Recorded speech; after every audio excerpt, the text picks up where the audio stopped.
तो आदाब, नमस्कार, गुड इवनिंग, सत श्री अकाल। एक बार फिर आप तमाम लोगों का स्वागत है क्राइम तक की कहानी के इस एपिसोड में। उम्मीद है पूरी फैमिली अच्छी होगी, अपना ख्याल रख रही होगी। आज 41वां दिन है रूस और यूक्रेन के बीच जंग को। कल जिस तरीके से खबर आई थी, एक कीव जो यूक्रेन की राजधानी है उसके करीब थोड़ी ही दूर पर एक और शहर है छोटा सा, बूचा, BUCHA, जिसकी आबादी करीब 37-38 हज़ार है टोटल, 37 to 38,000।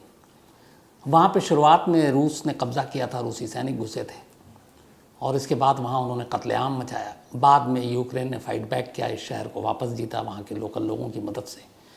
और जब इस शहर को वापस उन्होंने अपने कब्ज़े में लिया तो जब उन्होंने दौरा किया गलियों का, चौराहों का, इमारतों का, तो दिल दहला देने वाली तस्वीरें सामने आईं। चर्च के बाहर बड़े बड़े गड्ढे, उनमें लाशें, गाड़ियों में लाशें, सड़क किनारे लाशें, बहुत सारी ऐसी औरतों की लाशें जिनके जिस्म पर कोई कपड़ा नहीं, जिससे अंदाज़ा लगाया गया कि मारने से पहले उनके साथ रेप किया। फिर ये खबर भी आई कि रूसी सैनिक के साथ यहाँ पर चेचन फाइटर, चेचनिया और रूस के बीच हालांकि शुरू में दुश्मनी रही, लेकिन अभी रूस के हुक्म पर ही सब कुछ वहाँ होता है। और ये जो चेचन फाइटर्स हैं, कहते हैं कि एक तरह के जंगली हैं, दरिंदे हैं। ये सेना की वर्दी में तो हैं, लेकिन सैनिक के नियम और कानून को नहीं मानते और इसीलिए ये बुरी तरह से वहाँ पे कत्लेआम कर रहे थे। लोगों को मारा, रेप किया, कतार में लगाकर खड़ा करके गोली मारी। 400 से ज़्यादा लाशें गड्ढों में और गाड़ियों में मिली। और इसके बाद पूरी दुनिया ने इन तस्वीरों को देखा और इसको लेकर रूस की बहुत भत पिट रही है, क्योंकि हर जंग के भी अपने नियम, कायदे कानून होते हैं और अगर कायदे कानून और नियम तोड़ दें तो फिर जंग और कत्लेआम में कोई फ़र्क नहीं रह जाता। और रूस ने शायद वही किया, रूसी सैनिकों ने, ख़ासतौर पर चेचन के लड़ाकों ने। तो बड़ी ही दिल दहला देने वाली तस्वीरें आई। लड़ाई अब भी जारी है और अब जेलेंस्की ने यह कहा है कि उस जो कुछ हुआ बूचा में वो उसे भूलेंगे नहीं, इसका बदला लेंगे। अब जंग जारी है, 41 दिन तो हो चुके हैं, देखिए और कब तक ये मार काट चलेगी। आम आदमी ही इसमें पिस रहा है, मारा जा रहा है, बेकसूर लोग मारे जा रहे हैं। न मालूम ये जंग कब ख़त्म होगी। तो एक तो ये अपडेट, दूसरी कई लोगों ने कहा था पाकिस्तान की अपडेट। तो पाकिस्तान में इमरान खान के सरकार के ख़िलाफ़ नो कॉन्फिडेंस मोशन यानी अविश्वास प्रस्ताव पास हुआ था और गिनती के हिसाब से 172 MP चाहिए उनको सरकार में बने रहने के लिए, लेकिन कहते हैं कि उससे ज़्यादा विपक्ष यानी अपोजिशन के पास थी और अगर ये वोटिंग होती तो शायद उनकी सरकार गिर जाती। इमरान खान ने अपना दिमाग लगाया, उन्होंने वोटिंग से पहले ही लोकसभा यानी कि वहाँ की जो असेंबली है, नेशनल असेंबली, उसको भंग करने की सिफारिश कर दी कि अब दोबारा चुनाव होगा। इससे उनकी सरकार तो बच गई गिरने से, अब दोबारा सभी पार्टी चुनाव में जाएं। लेकिन फिर एक अड़चन आई, अपोजिशन सुप्रीम कोर्ट पहुंच गई पाकिस्तान की, जिसमें सुप्रीम कोर्ट में सुनवाई कल भी हुई, आज भी हो रही है।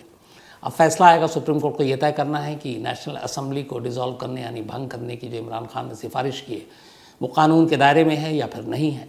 अगर दायरे में है तो फिर असेंबली भंग, नहीं है तो फिर ये होगा कि आप नो कॉन्फिडेंस मोशन पे वोटिंग कीजिए और फिर इमरान खान की सरकार गिरेगी। फिर अपोजिशन जो भी हो, कहते हैं शहबाज शरीफ जो है वहाँ के, नवाज शरीफ के भाई शहबाज शरीफ जो पंजाब के चीफ मिनिस्टर भी रहे, वो अगले प्राइम मिनिस्टर के कैंडिडेट हैं। बिलावल भुट्टो की पार्टी PPP, वो सब उनको सपोर्ट कर रहे हैं। तो इस तरीके से पाकिस्तान का इतिहास एक बार फिर दोहराएगा दोनों ही सूरत में, सुप्रीम कोर्ट का जो भी फैसला है। जब से पाकिस्तान बना है आज तक पाकिस्तान की तारीख़ में कोई भी वहाँ का प्राइम मिनिस्टर यानी कि प्रधानमंत्री, वज़ीर आज़म 5 साल का अपना टर्म पूरा नहीं कर पाया। 5 ईयर प्राइम मिनिस्टर ऑफिस में इमरान खान से उम्मीद थी, चौथे साल में वो दाखिल भी हो गए, लेकिन अब उम्मीद नहीं है कि 5 साल पूरा कर पाएंगे। यानी पाकिस्तान का वो इतिहास, वो तारीख़ बरकरार रहेगी कि कोई भी वज़ीर आज़म 5 साल का अपना कार्यकाल पूरा नहीं कर पाएगा। तो ये 2 अपडेट। अब आते हैं आज की कहानी के ऊपर। फीफा वर्ल्ड कप हम सभी जानते हैं हर 4 साल में ये होता है, दुनिया के सबसे बड़ा खेल मेला है और दुनिया में जो सबसे ज़्यादा खेल खेला जाता है दुनिया के सबसे ज़्यादा देशों में, वो फुटबॉल है। अब इसकी वजह क्या है? बहुत सारी वजह हैं। एक तो फुटबॉल बड़ा सस्ता खेल होता है। आप बाकी कोई भी गेम देखें, क्रिकेट ही देखें तो आप उसके क्रिकेट के किट्स, बैट, पैड, बॉल महंगे आते हैं। एक फुटबॉल चाहिए और बाकी आप 22 खिलाड़ी हो, कहीं पे भी आप शुरू हो जाइए। और फुटबॉल इंटरेस्टिंग भी है, तो इसीलिए बहुत मकबूल है, फेमस है पूरी दुनिया में। और फीफा वर्ल्ड कप जो हर 4 साल में होता है, वो दुनिया का सबसे बड़ा खेल का मेला माना जाता है। मैं खुद फुटबॉल बाकी तो नहीं देखता, लेकिन हाँ फीफा वर्ल्ड कप का कोई भी मैच नहीं छोड़ता। तो लगभग दुनिया के हर देश में फीफा वर्ल्ड कप के दौरान एक तरह का बुखार होता है मैच देखने का। और हम हिंदुस्तानी ख़ास तौर पर मैराडोना, पेले, बल्कि ज़्यादातर इंडियन मैराडोना की वजह से फ़ुटबॉल को और बेहतर जानने लगे। और अर्जेंटीना के साथ बड़ी नज़दीकी रिश्ता हम लोग एक तरह से मानते हैं मैराडोना की वजह से। अब तो खैर रोनाल्डो है, मेसी है, और भी बहुत सारे प्लेयर हैं। तो ऐसे ही फीफा वर्ल्ड कप 1966 में इंग्लैंड मेज़बानी कर रहा था और उस वक्त की वर्ल्ड चैंपियन थी जर्मनी उससे पहले। अब से 66 में जून में शायद ये इंग्लैंड में वर्ल्ड कप होना था। अच्छा, फीफा वर्ल्ड कप का नाम भी पहले नहीं था। जब ये वर्ल्ड कप शुरू हुआ तो इसकी शुरुआत में जो पहला नाम था इसका, वो था कोप दू मोंडे। जब पहला वर्ल्ड कप हुआ था इस नाम से दिया जाता था।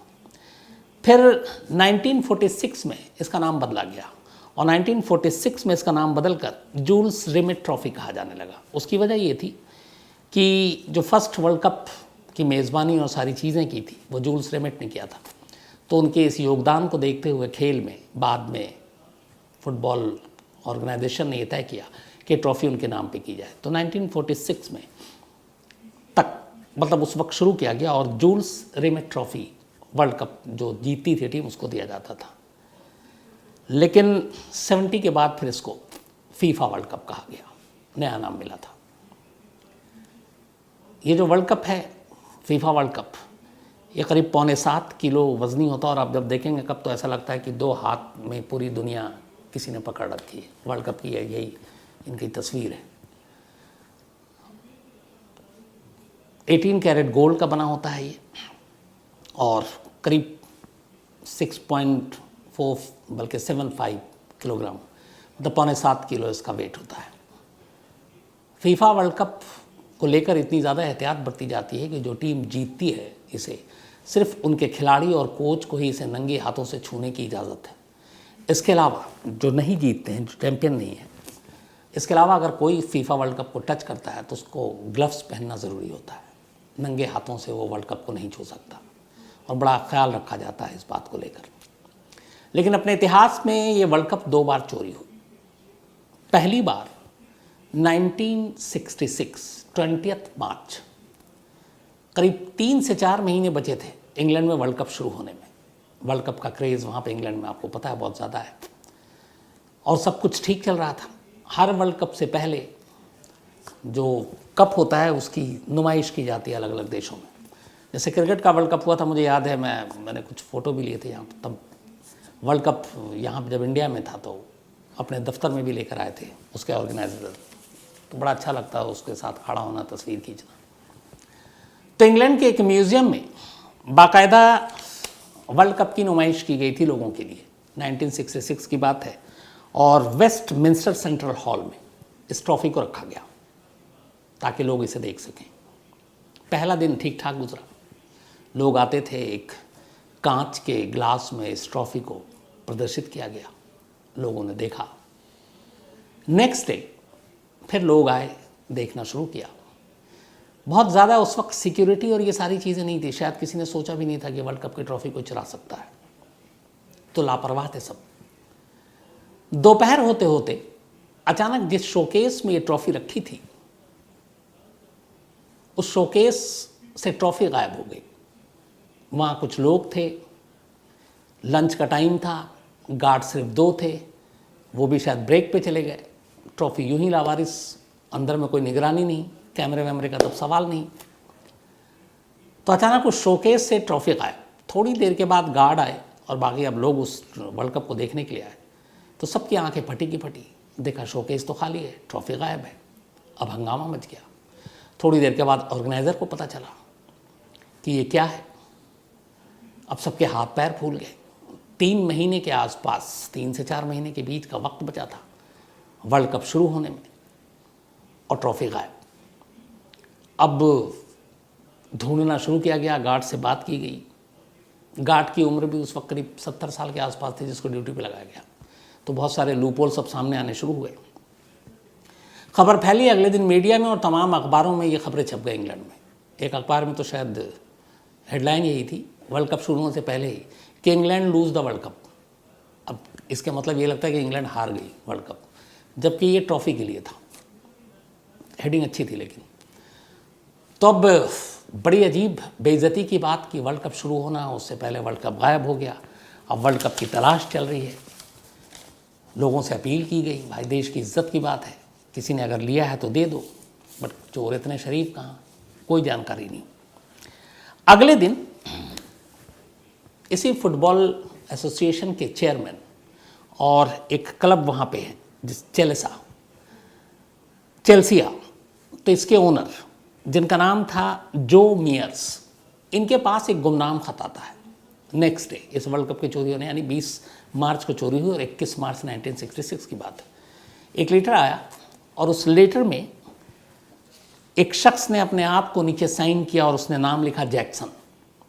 और उस खत का मजमून ये था कि वर्ल्ड कप की ट्रॉफी हमारे पास है, हमने चुराई है, इसे वापस लेना है तो 15,000 पाउंड्स आप हमें दे दें। अब 15,000 पाउंड बहुत भारी बड़ी रकम थी उस वक्त। आजकल 1 पाउंड शायद 100 रुपीज़ का है। तो अब ये लेटर आया, 15,000 पाउंड मांगी गई। अब ये था कि वर्ल्ड कप चोरी हो गई, ऑफिशियली इस लेटर के ज़रिए पता चल गया। अब उस चोर ने यह भी कहा था कि अगर आप पैसे देंगे तो फिर हम, ये जगह है और समय भी उसमें लिखा हुआ है, कितने बजे ये पैसे लेकर आप एक ब्रीफ केस में वहाँ पहुँच जाइए, आपको ट्रॉफी वापस कर देंगे। अब चेयरमैन जो मेयर्स के पास ये लेटर आया, उन्होंने फ़ौरन पुलिस को कांटेक्ट किया, पुलिस को बताया कि मेरे पास एक लेटर आया और उसमें ऐसी सी बात लिखी है। पुलिस इधर तमाम तरफ चोरों को ढूंढ रही है, ट्रॉफी ढूंढ रही है, कोई कामयाबी नहीं मिल रही। पुलिस को लगा चलो इसी के ज़रिए कुछ सुराग मिलेगा और चोर को रंगे हाथ पकड़ेंगे। उन्होंने चेयरमैन से कहा कि आप पैसे लेकर चलिए ब्रीफ केस में, बट अब पैसे ऐसे हैं कि उसमें 5 गड्डियाँ बनाई गई अलग अलग 15,000 पाउंड्स के हिसाब से। ऊपर में 5-5 पाउंड के नोट रखे गए असली, बाकी अंदर पेपर थे। और एक ब्रीफ केस में रख कर ये सारे नोट चोर के बताए हुए जगह पर नेक्स्ट डे ये पहुंचते हैं और साथ में इनके एक फॉर्मर सोल्जर जिसका नाम एडवर्ड था वो पहुंचता है। बल्कि फॉर्मर सोल्जर नहीं, एक पुलिस वाला पहुंचता है साथ में इनके, भेस बदल कर, ताकि वो पैसे दे सके और रंगे हाथ पकड़ सके। वहाँ जाते हैं, इंतज़ार करते हैं थोड़ी दूर तक। अब लोग आ रहे हैं जा रहे हैं, पता नहीं चल रहा कौन चोर है कौन नहीं है। धीरे धीरे वक्त बीता। अचानक एक शख्स सामने आया और उसने कहा कि मैं जैक्सन हूँ। लेटर में जो शख्स ने नाम लिखा था वो भी जैक्सन था।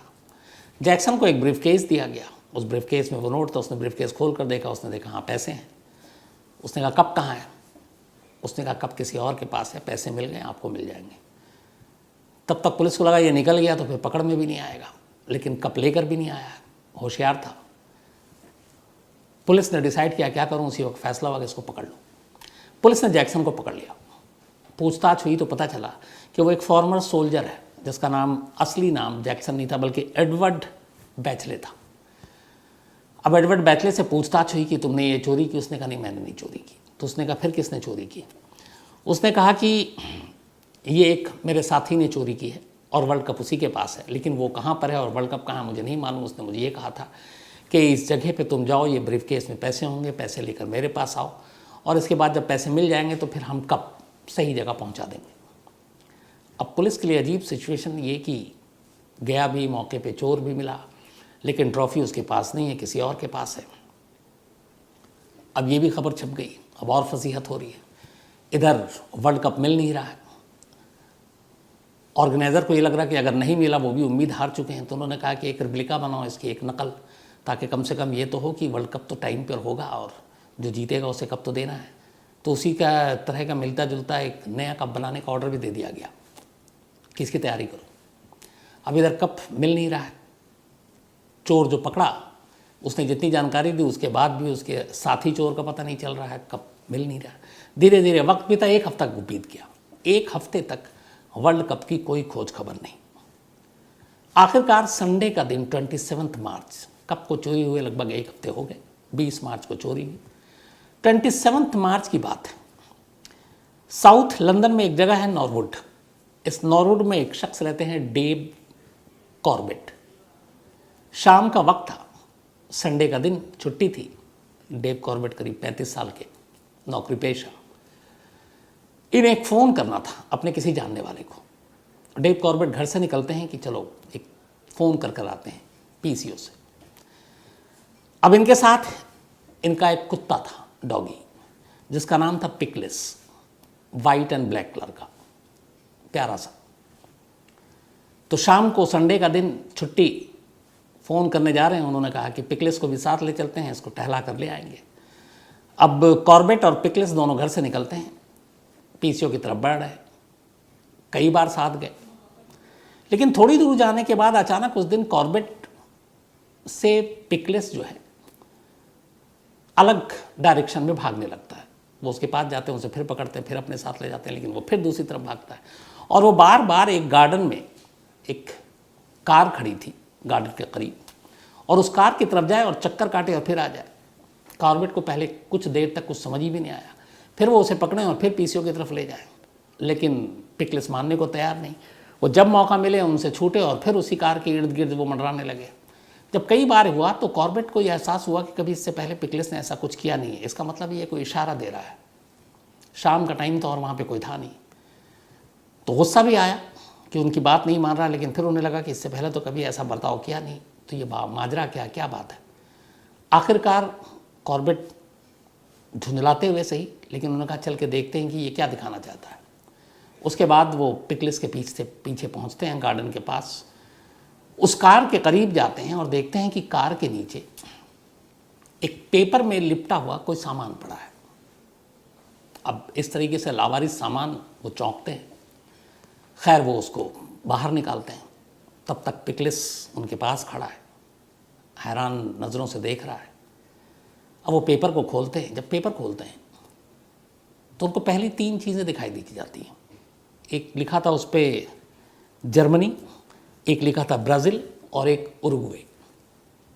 उन्होंने कहा ये 3 नाम क्या है। पेपर को बड़े न्यूज़पेपर से उसको बांधा गया था।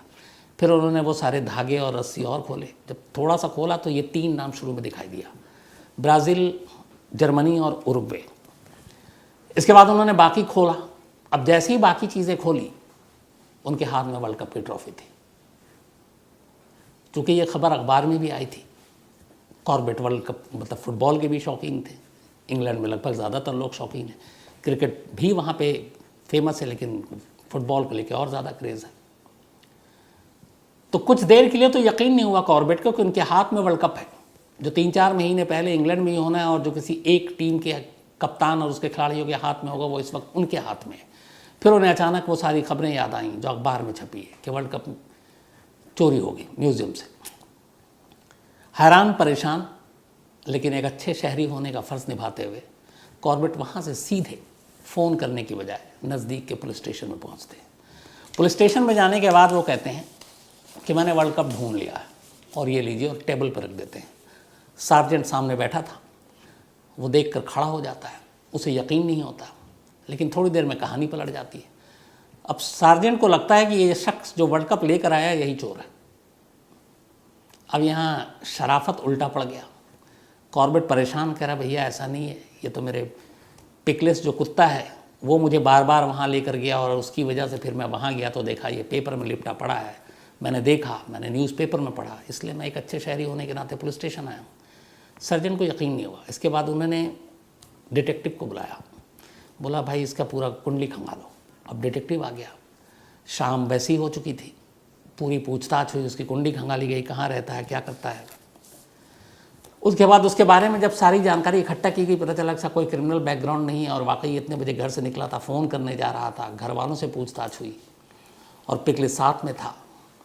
तब उन दोनों को यकीन हुआ। उन्होंने कहा ये बेकसूर है, इसे जाने दो। अब कॉर्बेट अपने कुत्ते के साथ घर वापस। इधर पुलिस स्टेशन में इस वर्ल्ड कप की बरामदगी की खबर तेज़ी से फैली। 27 मार्च की शाम, संडे का दिन, तमाम मीडिया को खबर लगी। मीडिया का जमा बड़ा पुलिस स्टेशन की तरफ। पुलिस स्टेशन में रखे हुए वर्ल्ड कप की तस्वीरें ली गई। इसके बाद पता चला कि मिला कैसे, तो पता चला कि एक शख्स है कॉर्बेट जो नॉरवुड में रहता है, और पुलिस में जो स्टेटमेंट था उसके हिसाब से उसके कुत्ते ने ढूंढा। अब मीडिया के लिए और बड़ी खबर, एड्रेस लेकर अब सब नॉरवुड में उस कॉर्बेट के घर पहुंच जाते हैं। रात होते होते कॉर्बेट एक स्टार बन चुका था और उसका कुत्ता सुपरस्टार। अगले दिन सुबह इंग्लैंड के हर अखबार में इस वर्ल्ड कप के साथ इस कुत्ते और कॉर्बेट दोनों की तस्वीरें फ्रंट पेज पर थी। इसकी अलग अलग कहानियाँ, जितनी तस्वीरें थीं पिकल्स की, वो भी सब छपी और देखते ही देखते ये दोनों पॉपुलर स्टार हो गए। इधर सुकून मिला वर्ल्ड कप ऑर्गेनाइजेशन को, फिर वर्ल्ड कप शुरू हुआ और आखिरकार ये वर्ल्ड कप 1966 का इंग्लैंड ने फाइनल में जर्मनी को एक्स्ट्रा टाइम में 4-2 से हराया, 4-2 से एक्स्ट्रा टाइम में। इसके बाद ये वर्ल्ड कप जो है, बॉबी मूर इंग्लैंड के कैप्टन थे, उन्होंने हाथ में उठाया और इस वर्ल्ड कप की गुमशुदगी और इसकी बरामदगी की कहानी हर देश के प्लेयर को मालूम थी। तो जब वर्ल्ड कप जीतने के बाद हाथ में उठाया, बाहर भीड़, वेम्बले स्टेडियम में लोगों का सैलाब।